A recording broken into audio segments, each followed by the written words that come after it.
Hi, good morning, everyone. Hey, it's Kathy with the Steady Betty. I just wanted to see if any of you had run into this problem. I did it, and luckily I was saved.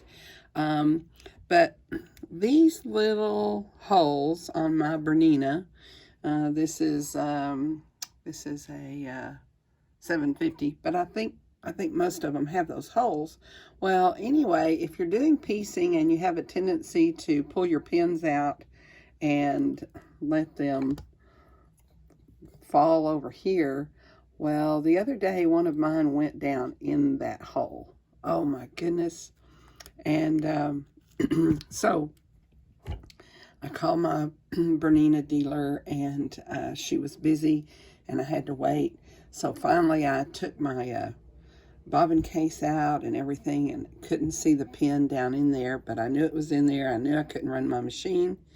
And so I got a little magnet and wiggled it around, and luckily I got the pin and pulled it out. But she told me that there was no way to take this apart and get that. And so, I guess I'd have to take it in and they would have to see what they could do. But anyway, just a little piece of advice. Don't lay your pins over here because they'll fall in that hole.